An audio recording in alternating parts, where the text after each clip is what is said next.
우리는 그 당시에, 예수님의 당시에 보면 어린아이와 여자는 사람 숫자에 치지도 않았을 시절이고, 어떤 일을 결정하거나 어떤 일을 할 때 우리의 자녀들은 저 구석에, 또 저 변방에, 저 모퉁이에 그냥 숨어 있어야 되는 시절이었습니다. 2000년 전이니까요. 우리 어렸을 때도 물론 어린아이들이 무시당했지만 2000년 전이니까 얼마나 오랜 시간 전입니까?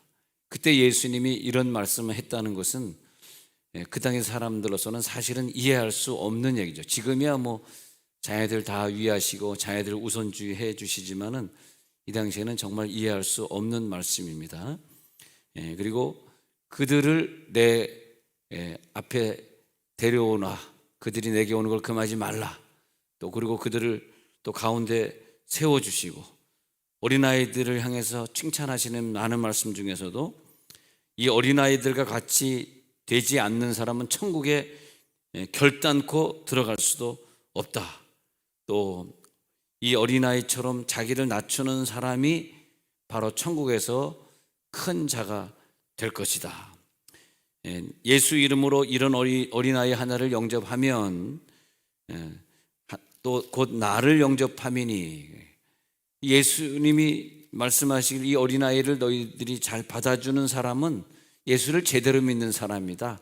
그 속에 예수가 있는 사람이다. 그 사람은 천국 갈 사람이다. 우리 천국 가는 게 어떻게 어린아이와 무슨 관계가 되는가, 그런 문제를 좀 푸는 그런 설교가 됐으면 좋겠습니다. 어떻게 보면 이 설교는 잘 이해가 안 돼요. 내가 천국 가는 거하고 이 어린아이를 내가 영접하고 이 어린아이를 받아주고 또 이 어린아이와 같이 되지 아니하면 천국 갈 수 없고, 어떻게 이것이 연결이 되겠는가, 이게 무슨 뜻이지? 그럴 수가 있습니다. 물론 이 답이 우리들에게 100% 만족하게 느껴지는 답은 없습니다만, 그래도 한번 왜 예수님이 왜 이렇게 말씀하셨을까, 그렇게 생각해 볼 필요가 있습니다.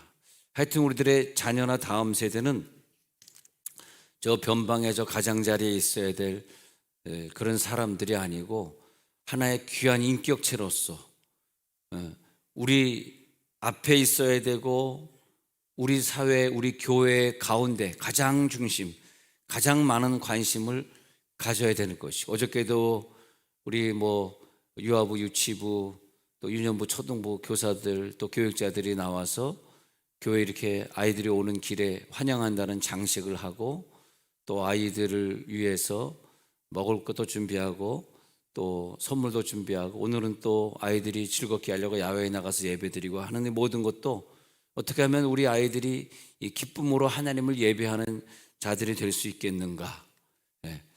어느 교회 주보를 제가 어저께 가봤더니 원래 월삭 예배를 5월 1일에 드려야 되는데 저희 교회는 좀 편법으로 내일 아침 5시 반에 월삭 예배를 드리거든요. 근데 그 교회 주보 봤더니 월삭 예배 그리고 5월 3일 5시 반 이렇게 돼 있더라고요. 그런데 감사한 게 뭐냐 하면 사실 한국 교회가 이것을 다 하고 있는 것도 아니고, 또 5월 3일 날 하는 교회도 없고, 또 새벽 기도도 5시 반에 하는 교회는 우리 교회가 독특하게 하는 곳이고, 또 어느 도시에 가면 어느 교회들이 그렇게 저녁 예배를 안 하고 그냥 2시, 3시 예배로 마치고 다 집에 보내기 때문에 교회들이 저녁 예배 잘 안 드리는데, 우리 교회는 왜 굳이 주일 저녁 예배를 고집하고 저녁마다 모여서 예배 드리냐. 사실 그것은 우리 자신을 위한 것이 아니고요, 우리가 얼마나 예배 생활을 잘하고 있는가. 아이들은 아빠의 본을 그대로 따라하거든요. 그대로 따라합니다. 우리가 나이가 50, 60이 돼서 이제 회개하고 열심히 예배 드리는 사람도 있을 수 있어요, 이 가운데. 그러나 좀 늦었습니다. 왜냐하면 우리 어린아이들이 어렸을 때 그 모습을 봤었어야 했습니다. 근데 어렸을 때 그 모습을 보여주지 못했습니다. 사실 그런 부분들이 50대, 60대의 기성세대들이 좀 회개해야 될 부분입니다. 우리가 30대, 40대 때 어린아이들이 초등학교 이전 시절에 보여줬던 우리들의 언어나 우리들의 습관이나 예배의 모습들이 아주 중요하고, 우리가 왜 끝까지 다음 세대들에게 저녁 예배의 모습을 보여주셔야 되냐 하면 바로 이 말이에요. 어린아이들이 우리들의 삶의 중심에 계셔야 되겠기 때문에 그 어린아이들 앞에 우리들이 어떻게 예배 드리는가를 전수해 줘야 되겠기 때문에 좀 피곤하시지만 나오셔야 됩니다. 그리고 이 동네도 잘 모르는 사람들이 저녁 예배를 없애고 하지만 절대 그렇게 하면 안 됩니다. 그러면서 우리 교회에서 자라는 아이들은 특수한 아이들입니다. 여기에서 성경을 외우고 있죠. CTS 합창단을 통해서 또 찬양하고 있죠. 물론 애들이 바빠요. 놀 시간이 없어요. 매일같이 그거 하려고 그러면 힘듭니다. 또 주일학교에서 내주는 교재도 또 숙제도 많습니다. 그러나 왜 우리는 아이들을 그렇게 훈련시켜야 되냐 하면 그런 아이들이 미래의 신앙의 중심으로 설 것을 알기 때문에, 우리 교회에서 자란 아이들이 미래에 이 세계의 지도자가 될 것을 알고 지금 그렇게 지도하고 있기 때문에 우리가 이 어려운 길을 가고자 하는 것입니다. 좁은 길로 가라 그랬잖아요. 좁은 문으로 들어가라 그랬잖아요. 할렐루야. 그래서 우리 어른들이 내가 이 교회 다니려고 그러면 저 담임 목사의 철학을 좀 따라가야 되겠구나. 왜 그렇게 하는지 좀 이해를 해야 되겠구나. 여러분, 우리 월삭 예배 때도 많은 어른들이 피곤하지만 아이들 깨워가지고 예배 드리고 담임 목사에게 축복 기도 받고 또 한 달을 시작합니다. 그리고 그런 훈련들이 아주 어렸을 때부터 돼야 되겠죠. 우리가 그 부모님에게 받는 그런 그 사랑과 관심, 이런 것들이 어렸을 때부터 차곡차곡 진행이 되어지면 나중에 아이들이 부모님의 신앙이 내 신앙이 되어야지, 이런 고백까지 가는 거예요. 이게 별거 아닌 것 같지만 굉장히 중요합니다. 그리고 내 아버지의 비전, 내 아버지의 직업, 그것을 내가 소중하게 생각하는 자녀들이 되는 거죠. 난 절대 아빠같이 안 될 거야. 그러면 안 되지 않습니까? 그래서 신앙 고백을 하는데 내 부모님의 교회 가서 같이 신앙 고백하고 싶은 때까지 우리는 죽어줘야 되고 말 조심해야 되고 그들을 사랑해 줘야 하겠습니다. 그렇게 생각 안 하세요? 할렐루야. 그렇게 생각하시는 분 한번 박수 한번 쳐보세요. 맞습니다. 맞습니다. 진정한 것이 사랑이겠죠. 우리가 어렸을 때 자녀들을 사랑하지 않았거나 특히 걔네들이 어리다고 무엇을 결정할 때, 물론 우리 교회에는 군인도 계시고 중앙부처 공무원들도 계시는데 우리나라에 말이에요, 교수는 한 곳에서 계속 사는 거예요. 직업 아십니까? 직업. 그러나 판사는 3년에 한 번씩 옮겨가는 거예요. 수원지방법원 야다가 또 춘천에 한 번 갔다가 그 다음에 나중에 서울에 와서 근무하게 되면 거기가 이제 부장판사 되고 그 다음에 이제 거기에 또 한 단계 높은 다른 또 뭐 이렇게 알죠? 그런 올라가기 위한 또 그런 과정이죠. 그러니까 그런 분들은 3년씩 이렇게 돌아다니다 보니까 우리 아이들이 이사를 많이 가요. 우리 교회 군대에서 근무하던 집사님하고 지난주에 식사할 때 이사를 따져보니까 그 권사님이 몇 번이라고 그랬더니 깜빡했네. 목사님, 우리 남편 직업 때문에 이사를 다닌 게 39번 했습니다. 뭐 그런 식이더라고. 수십 번을 갖다 이사를 한 거야. 수십 번을. 그러니까 아이들이 얼마나 상처가 많겠어요. 그 아이들의 결정에 의해서 우리가 간 것이 아니라 아빠 직업 때문에 아이들이 다닌 거라고. 그런 가정일수록요, 정말 아이들을 신앙으로 확 붙들어줘야 됩니다. 안 그러면 그런 아이들은 쉽게 타락할 수 있고 쉽게 정신적 질병이 올 수 있고 쉽게 내 몸에 질병이 올 수 있는 여건이 많습니다. 제 말이 아니라 심리학적으로 그렇습니다. 그래서 특별히 그런 가정일수록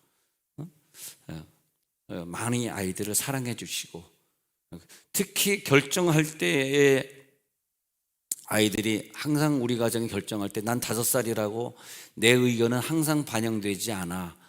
그랬을 때 아이들이 자라면서 막 자기 동생을 때린다든지, 특히 틱장애가 온다든지, 자기 손가락 물어뜯는 아이들, 그런 아이들이 나오게 되고, 나중에 사춘기를 크게 겪게 되고, 그 다음에 잘못된 길로 빠져나가서 돌이킬 수 없는 그런 경우를 보게 됩니다.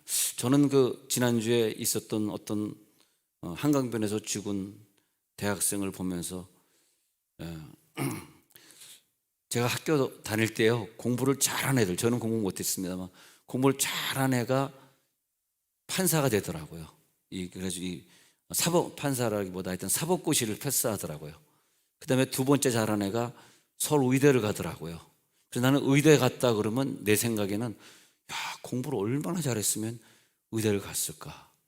우리 교회 청년이 이번에 토익 만점을 맞아서 이제 의대 대학원을 가게 되는데, 어떻게 공부를 잘했으면 토익을 만점을 맞을까? 그런데 와, 저렇게 공부하기까지 제가 중고등학교 시절을 얼마나 노력을 했을까? 그런데 왜 술을 먹었을까? 왜 술을 먹고 한강변에서 잤을까? 뭐 잔 건지 안 잔 건지 알 수 없지만, 누가 범인인지 알 수 없지만, 왜 그랬을까? 왜 술 먹는 아이로 얘가 자라나야 했을까? 누군가 얘한테 복음을 전해주지 않았을까? 이 부모가 진짜 자기 자녀를 사랑한다면 자기 마음 중심에, 자기 가정의 중심에 이 아이를 세우고, 이 말이 뭐냐면 이 아이에게 신앙을 심어주고 하나님의 자녀로 키웠어야 되지 않는가? 우리 술을 이길 수 있는 힘은 신앙 외에 뭐가 있겠습니까? 하나님이 우리가 그 술, 담배 하는 걸 이기게 해주셔야죠. 안타까울 뿐입니다. 그래서 22살에 어느 의과대학인지는 뭐 뉴스에 안 나와서 잘 모르지만은 의대생이 비참하게 한강변에서 죽었습니다. 우리가 어린아이들을 안고 축복하시는 예수님의 그런 장면을 보면은 얼마나 예수님이 우리 자녀들 다음 세대를 귀하게 보시는가. 마태복음 19장 13절부터 읽어보면요, 예수님이 안수하는 장면이 나와요. 읽어봅시다. 시작. 그때 사람들이 예수께서 안수하고 기도해 주심을 바라고 어린아이들을 데리고 오매 제자들이 꾸짖거늘. 14절에 내려가서 보니까 예수께서 이르시되 어린아이들을 용납하고 내게 오는 것을 금하지 말라. 천국이 이런 사람의 것이니라 하시고 그들에게 안수하시고 거기를 떠나시니라. 아멘. 내게 오는 것을 금하지 말라는 건 뭐냐면, 얘가 신앙생활 하는데 너희 어른들이 거리끼는 일을 만들지 말라. 얘가 신앙생활 하는데 거리끼는 그런 행동을 보여주지 말라. 내게 오는 것을 금하지 말라. 어떤 심리학자는 애들을 가만 놔두면 애들은 잘 커서 다 훌륭한 사람이 된답니다. 근데 왜 아이들이 잘못 크냐면 어른들이 그렇게 만든다는 거예요. 잘못 보여주고 잘못된 길로 인도하고 그런다는 거죠. 그래서 내게 오는 것을 어른들이여 금하지 말라. 천국이 이런 자의 것이니라. 그리고 그들을 품에 꼭 안으시고 그들을 안수하시는 장면입니다. 마가복음 10장 13절 읽어보면요, 예수님이 만져주시는 거예요. 사람들이 예수의 만져주심을 바라. 읽어봅시다. 시작. 사람들이 예수께서 만져주심을 바라고 데리고 오매 제자들이 꾸짖거늘. 14절에서 예수께서 보시고 노하시어 이르시되 어린아이들이 내게 오는 것을 용납하고 금하지 말라. 하나님의 나라가 이런 자의 것이니라. 할렐루야. 그래서 보면은 만져주심을 바라고 어린아이들 오매 예수님이 그들을 만져주시고 터치해 주시고, 그리고 그 다음 구절에 보면은 어린아이 것이니라 하면서 어린아이처럼 받들지 아니하면 천국에 절대 들어갈 수 없다. 어린아이가 순수하게 야 학가다 해, 성경 중얼거려 외워, 그럼 아이들이 그대로 받아들이고 하죠. 얘네들이 이제 중학교 고등학교 어른 되면 절대 안 따라 하거든요. 그러니까 이 어린아이들은 야 너 성경 외워 그러면 우리 아이들이 무조건 외우고 있지 않습니까? 그때처럼 믿지 아니하면 천국에 들어갈 자 없다. 그러면서 그 다음 구절 16절에 가서 보니까 그들을 안고 그들을 위해 안수하시고, 자, 안고 안수하시고 축복하시고, 이 세 가지, 이게 중요합니다. 우리가 자기 전에 우리 아이들을 안고 기도해야 되는데 이것도 잠깐이에요. 중학교 고등학교 들어가면 엄마 아빠가 안으려고 하면 아우 징그러워, 저는 그런단 말이에요. 꼭 애 같죠, 내가? 예. 예. 근데 안을 수 있을 때 안아주세요. 얘가 아주 엄마 좋아, 안아줘. 그럴 때 안아주세요. 조금 있으면 애가 그냥 그걸 싫어합니다. 그러니까 이제 그 스킨십 하는 언어가 초등학교 때 쓸 언어가 있고 고등학교 때 쓸 언어가 있어요. 갑자기 평소에 초등학교 때 한 번도 안 안아주다가 갑자기 고등학교 때 야 교회에서 오늘 그러니 너 안아주래. 그러면 얘가 부모님 보더니 오늘 미쳤나? 그때는 안아주는 것이 아니라 등을 두드려주고 머리 쓰다듬어주고, 그러면서 그때 스킨십 언어는 좀 달라지죠. 걔가 TV 볼 때 같이 옆에 있어주고 밥 먹을 때 축복기도 해주고, 그런 언어를 통해서 아이들이 우리에게 흡수되도록 하시면서, 하나님 다음 세대에 선교사가 없습니다. 주의 종들이 없습니다. 다음 세대 다 자기 먹고 살 것만 걱정하지 이 사회를 걱정해 줄 사람이 없습니다. 우리 아이들이 이런 사회적인 일에 봉사하고 하나님 나라를 위해 쓰임받는 그런 아이들이 되게 해주세요. 식기도할 때 그런 기도해 주시면 우리 아이들의 비전이 그저 나 혼자 어떻게 하면 먹고 살지 하는 그런 협소한 인생관에서 세계관이 넓어지고 우주관이 넓어지고, 할렐루야, 더 넓은 세계를 바라보게 되고, 저 인도라는 나라 보면 저렇게 수만 명이 죽어가는 것을 볼 때 그래, 누가 저 나라를 위해 봉사하겠는가. 인도 같은 나라에 가서 저 가난한 나라 사람들 위해 한번 내 인생을 바쳐야지. 그런 인재들이 이럴 때 한국에서 많이 나와야 합니다. 정말 저도 인도 가봤습니다만 너무 비참하고 너무 가난하게 살아요. 코카콜라 캔 하나가 자기의 갑오가 돼서 하나 구할 수가 없는데, 캔 하나 구했다 그러면 가정에 갑오로 이렇게 다 먹은 다 먹은 빈통을 이렇게 빨간 통을 매달고 우리 집에 콜라 캔이 있다고 자랑하는, 상상할 수 없이 가난한 집안에 무슨 부엌도 없고 뭐 화장실도 없기 때문에 집안에서 불을 때면 그 연기를 다 먹어야 되고, 그리고 화장실은 없기 때문에 밖에 나가서 공동 뚜렁에다가 남자 여자 할 것 없이 다 같이 거기서, 남자가 여자가 구분될 수 없는 사회가 가난한 사회입니다. 거기서.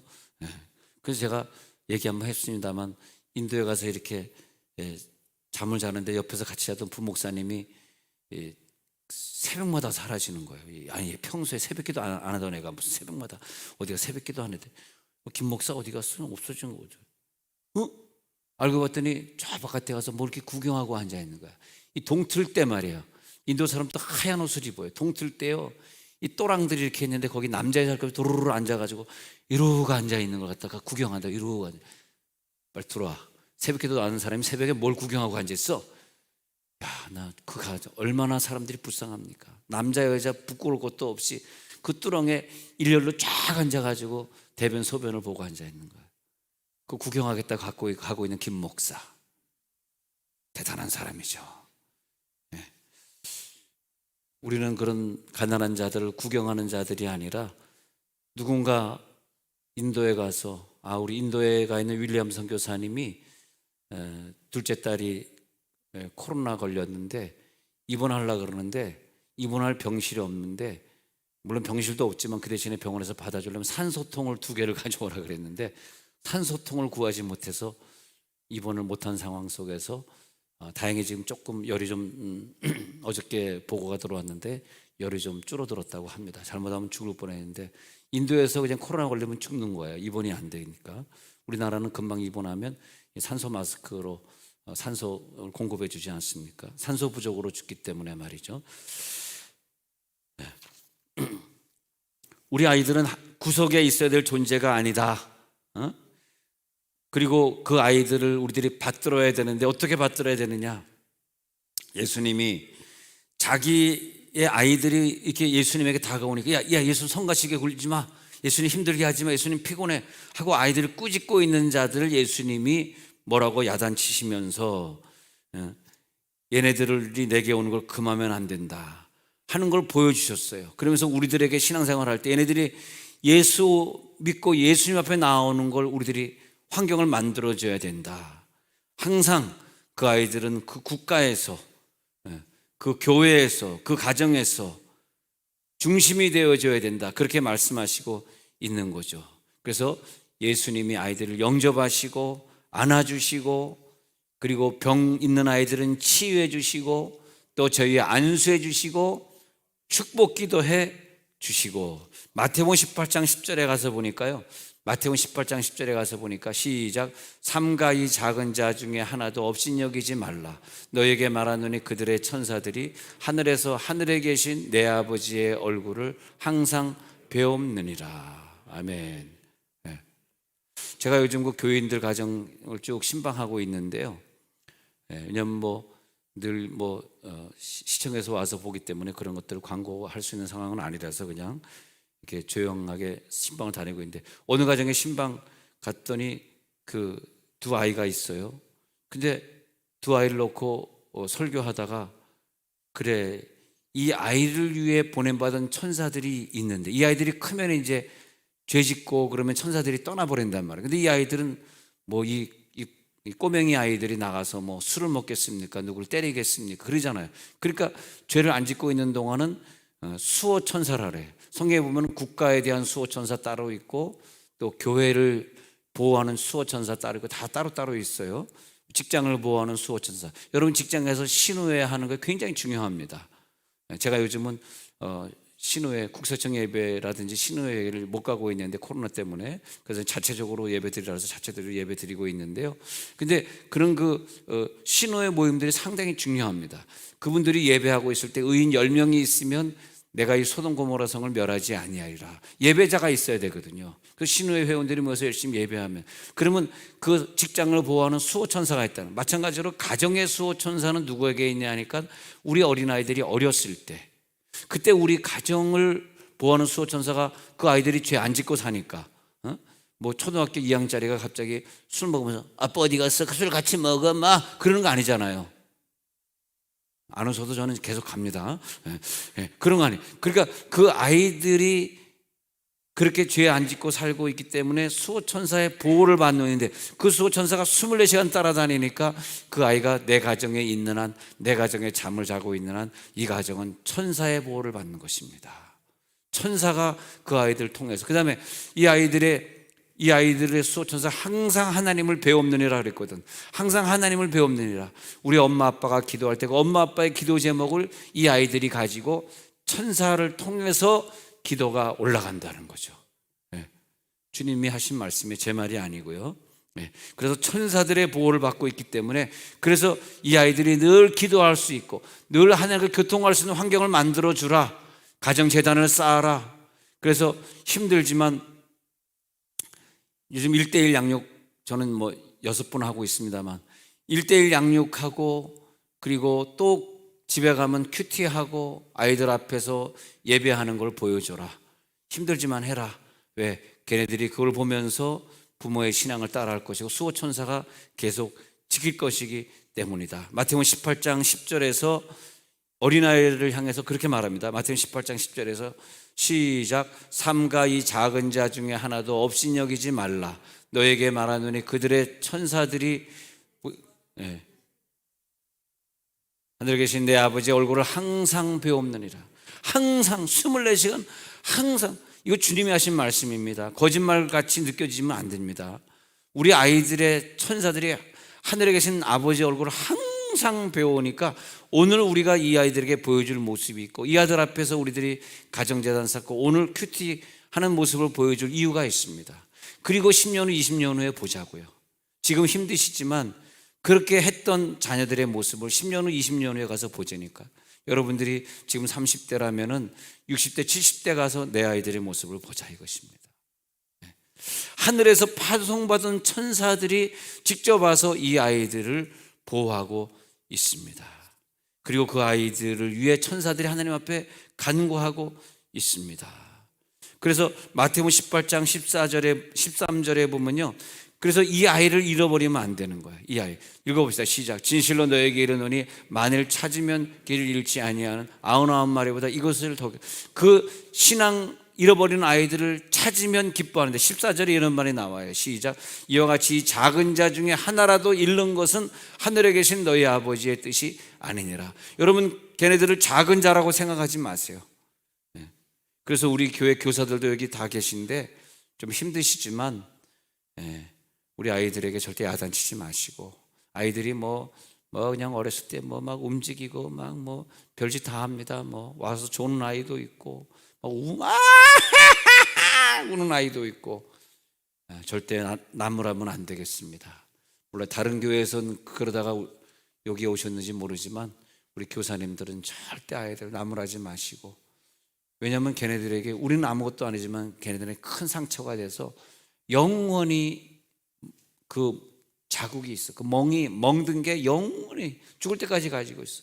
나중에 40대 50대 된 다음에 당신 왜 그렇게 행동해? 당신 그런 왜 죄 짓고 살아? 왜 그걸 끊지 못해? 그러면 목사님, 제가요 5살 때 교회 다니다가 선생님에게 야단 맞은 게 평생 안 없어집니다. 난 그 선생님을 굉장히 좋아했는데, 그러면서 3살 때 5살 때 뭐 중고등학교 시절에 야단 맞은 걸, 저도 그렇다니까요. 제가 그때 나이가 몇 살쯤 됐을까? 한 5살쯤 6살쯤 되지 않았을까? 응? 네. 근데 진짜 내가 얼마나 못됐는지, 수석장로 아들이니까 세상에 무서운 게 있어. 목사님은 계속 바뀌고, 응? 그러니까 목사 아들은 내 밥이고, 주여 다 나온다. 이 의자를 저는 이렇게 걸어 다니지 않고 항상 뛰어넘고 다녔어. 그러니까 얼마나 내가 얄미웠겠어. 그러니까 나를 본격적으로 때린 사람이 있었는데, 양모 씨가 있었습니다. 양 씨였었습니다. 그래서 그다음부터 내가 양 씨를 사랑하게 됐어. 하나님, 양 집사님 화요일날 또 출국합니다. 잘 갔다 오게 하옵소서. 양 집사님 화요일날 출국하면 돌아올 때까지 난 양 집사님을 기도합니다. 왜? 그 당시에 양 씨는 내 적이었었으니까. 이제 회개하는므로 양 씨는 무조건 내가 좋아하는 거야. 양 씨.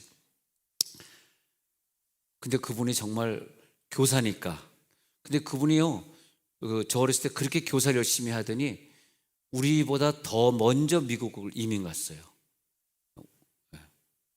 그러니까 그 부인이 선우 씨인데 그 권사님이 간호원이셨기 때문에 그 당시에 미국에 갔습니다.